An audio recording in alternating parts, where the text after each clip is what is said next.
सभी लोगों को जय माता दी। भवन के दर्शन करने के बाद अब हम पहुंच रहे हैं भैरव घाटी, यानी कि इस सर्विस से हम पहुंच जाएंगे डायरेक्टली भैरव घाटी। बहुत से लोग पैदल यात्रा करते हैं, बहुत से लोग घोड़े से जाते हैं, कुछ लोग इस सर्विस को भी यूज करके भैरव घाटी पहुंच सकते हैं। अगर मेरा सजेशन तो यही है, अगर आप अपने घर से बुजुर्ग लोगों को लेके आ रहे हो, मम्मी पापा को लेके आ रहे हो, तो प्लीज इस सर्विस की प्री बुकिंग करा के आइए। उससे आपका टाइम भी बचेगा, उन लोगों के लिए भी बहुत इजी हो जाएगा। पर पर्सन ओनली 150 पर पड़ेगा और ऑफलाइन पर पर्सन 100 पड़ेगा। तो मेरा सजेशन तो यही है भाई साहब, अगर आप फैमिली के साथ आ रहे हो तो प्री बुकिंग करा के आइए। अगर अकेले आ रहे हो तो कोई बात नहीं, ऑफलाइन भी टिकट ले सकते हो, क्योंकि इतना तो चलेगा यात्रा में। तो मिलते हैं सीधे अब ऊपर भैरव घाटी पर। जय करा शेरावाली का बोल, सच्चे दरबार की जय। ओम ह्रीं क्लीं चामुंडा विच्चे।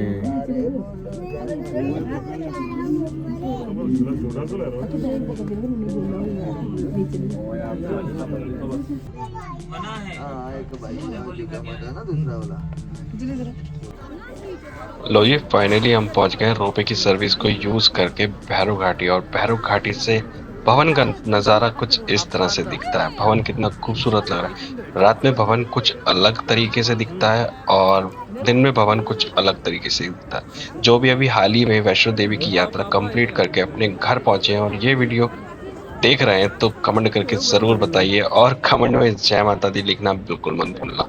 भाई मेरी एक और गुजारिश है भाई, अगर भवन पे आप नहा रहे हो ना, तो कुछ गंदगी मत फैलाओ, क्योंकि भवन बिल्कुल माता से ही गुफा से लगा हुआ है। अगर वहां पे भी सब गंदगी फैलाओगे तो कैसे चलेगा।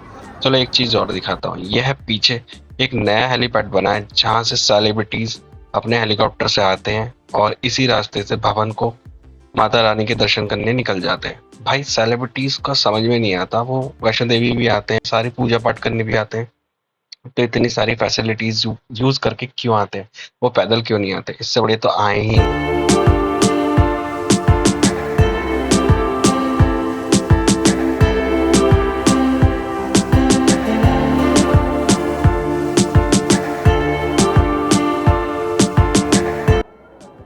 दर्शन करने के बाद मेरी नज़र पड़ी एक महालंगर पे, जो कि मुझे बिल्कुल भी आइडिया नहीं था। लेकिन मेरे दोस्त ने ज़रूर रिकमेंड किया था कि एक बार तू जब जाएगा वैष्णो देवी तो भैरव घाटी पे एक लंगर होता है।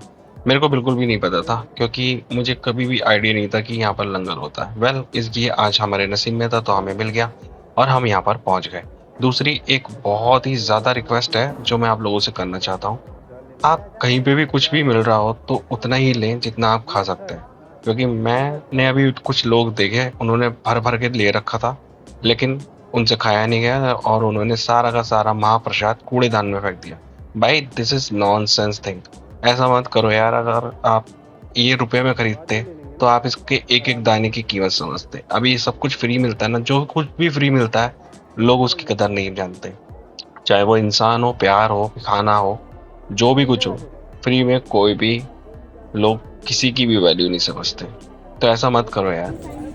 यहाँ अंदर बहुत सारे हैं। अपना प्रसाद और अपना सारा सामान ना अपनी जिम्मेदारी पे लें, क्योंकि ये कब आएंगे और कब उठा के लेके चलाएंगे आपको पता भी नहीं चलेगा। इस प्रसाद के पीछे है ये।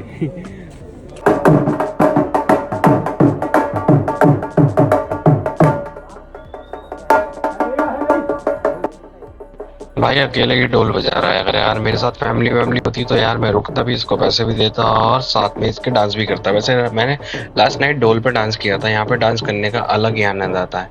हम जा रहे हैं इस रास्ते से सीधे कटरे की तरफ। और किस किस को ये रास्ता पता है भाई, कमेंट करके जरूर बताना। मोस्टली भाई मैं जब भी नीचे उतरता हूँ इसी रास्ते से ही उतरता हूँ। देखो सामने है जंगली मोड़, और इस रास्ते को यूज करने का एक मेरा बहुत बढ़िया मकसद है, क्योंकि वहां पे जब नीचे उतरेंगे ना, सांझी छत आएगी, सांझी छत पे आपको मिलता है हलवाई का प्रसाद। किस किस ने ग्रहण किया था भाई जरूर कमेंट में लिख के बताना। और इस रोड पे आपको बहुत जंगली जानवर देखने को मिलेंगे। पिछली बार मेरे को यहाँ पे हिरन का झुंड मिला था, और एक भैया बता रहे थे भाई जब वो 3:30 बजे नीचे उतर रहे थे तो उनको मिला था एक टाइगर।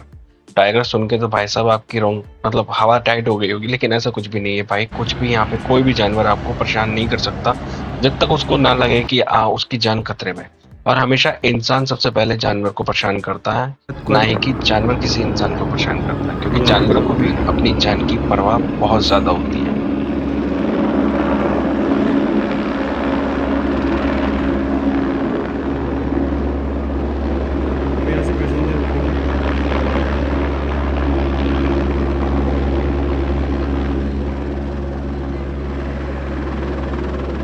ऐसे ये वापस हो जाएगा।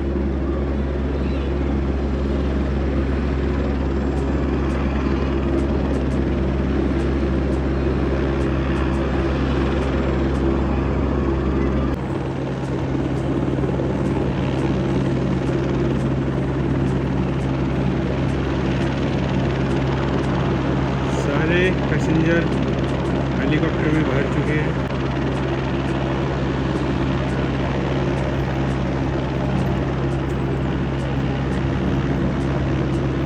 थोड़ी भाई देर में मेरे ये को नहीं, यहाँ हेलीकॉप्टर के उड़ पूरा सिस्टम जाएगा। बिल्कुल एकदम स्कैम लगता है। और यहाँ के क्रू मेंबर जितने भी हेलीपैड के हैं और ये जितने भी पायलट्स हैं ना, सब अनएजुकेटेड पीपल्स लगते हैं मेरे को।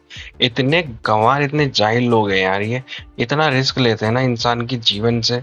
मैं बता ही नहीं सकता आपको। आप बोल रहे हो भाई ऐसा क्यों बोल रहा है, आप लोगों ने तो नोटिस नहीं किया होगा, लेकिन मैं बता देता हूँ। जब हेलीकॉप्टर नीचे उतरा है हेलीपैड पे, तो सारे यात्री जितने भी थे जो इसमें सवार होने थे, वो सारे के सारे हेलीकॉप्टर की तरफ भाग गए।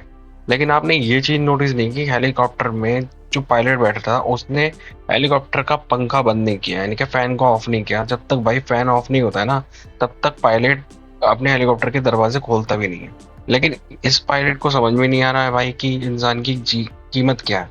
मान लो और इस बीच कोई बड़ा हादसा हो जाए, कोई फैन से टकरा जाए, और भाई बहुत बड़ी दुर्घटना भी हो सकती है। प्रशासन को भी ये सारी चीजें देखनी चाहिए, क्योंकि यार इतनी बड़ी यात्रा चल रही है। अगर यहाँ पे सब कुछ चूक हो जाएगी तो भाई कैसे चलेगा यार।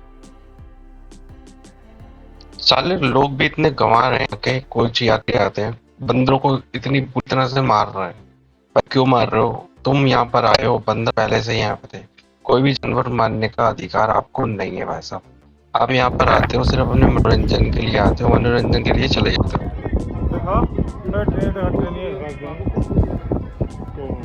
मजे मजे में सांझी छत पहुंच गए। भाई ये है सांझी छत। यहाँ से अतकवारी से 3 किलोमीटर दूर रह जाता है। लेकिन यहाँ की ना एक खास बात है, एक बहुत अच्छा प्रसाद मिलता है यहाँ पर हलवे का, जो मैं आपको दिखाऊंगा अभी। बहुत टेस्टी। इसके खाए बिना ना मैं कभी भी अतकवारी को पहुँचता नहीं हूँ।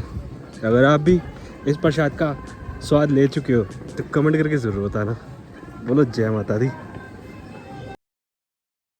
भाई ये वो कारण है जो मैं उस रास्ते को यूज करता हूँ मोस्टली। और मेरे को मिलता है यहाँ पर सूजी और हलवे का और चने का प्रसाद, जो कि वाकई में बहुत ज्यादा टेस्टी होता है। लेकिन एक बात और बता दूं, जो ये हलवे का प्रसाद दे रहे हैं भाई, इनसे अगर आपने बोल दिया ना कुछ उल्टा सीधा, तो सीधे भगा देंगे। इन्होंने मेरा कैमरा भी बंद करवा दिया कि यार यहाँ पे कैमरा वैमरा अलाउ नहीं है। तो मकसद कुछ भी नहीं है यार, मकसद है सिर्फ ये हलवे का प्रसाद ग्रहण करना। अगर आपने ये खा लिया ना, तो सच में यात्रा आपको बिल्कुल आराम दे।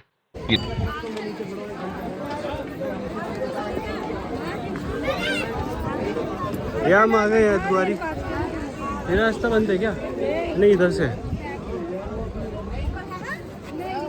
जय माता दी।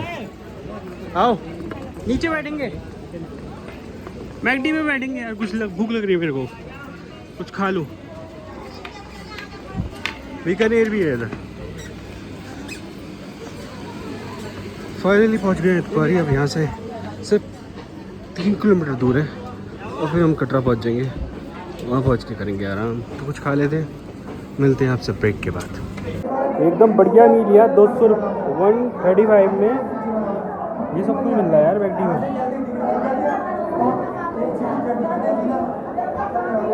हरिद्वारी में भाई आप मील एंजॉय करने के साथ साथ कह रहे थे कि सामने बनना था बहुत बड़ा होटल, जो कुछ आने वाले समय में पूरा कंप्लीट हो जाएगा। और एक बात और बता दूं, हम यहाँ पे रुके थे सिर्फ चार्जिंग पॉइंट के लिए। तो यहाँ पर कुछ फैमिली ऐसे लड़ रही थी कि यार जैसे कि पूरा चार्जर पॉइंट उन्होंने ही खरीद रखा है। तो नेक्स्ट टाइम आओ तो पावर बैंक अपने साथ कैरी करना ना भूलना।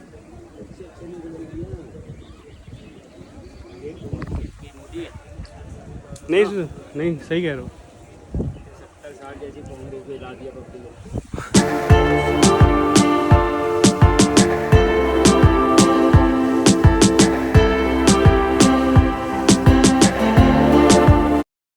भाई फाइनली पहुंच गए हम चरण पादुका, और हमने पूरी यात्रा को अपने 2.5 घंटे में समाप्त कर दिया है। हमें पूरा पूरा यकीन था कि हम 2.5 घंटे या 3 घंटे में नीचे पहुंच जाएंगे।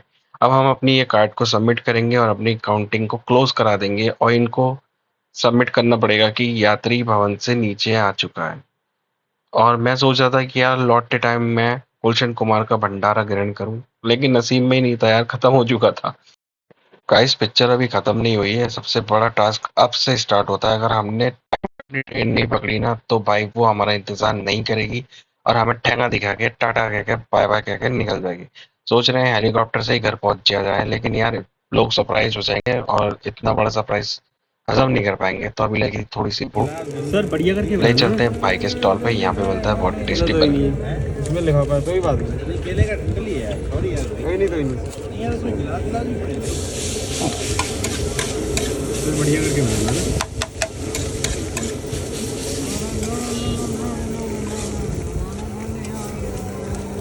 ये कौन सा गाना गा रहे हो भैया? ये गाना बताओ पहले, कौन सा गा रहे हो यार? गुनगुना रहे थे, गुनगुना बढ़िया रहे हो यार। वक्त आ गया है माता रानी को अलविदा कहने का।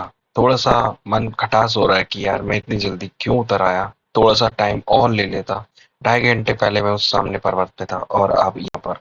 वीडियो थोड़ी सी भी पसंद आई हो तो लाइक करना, सब्सक्राइब करना, कमेंट करके जरूर बताना। मिलते हैं नेक्स्ट ब्लॉग में। जय हिंद।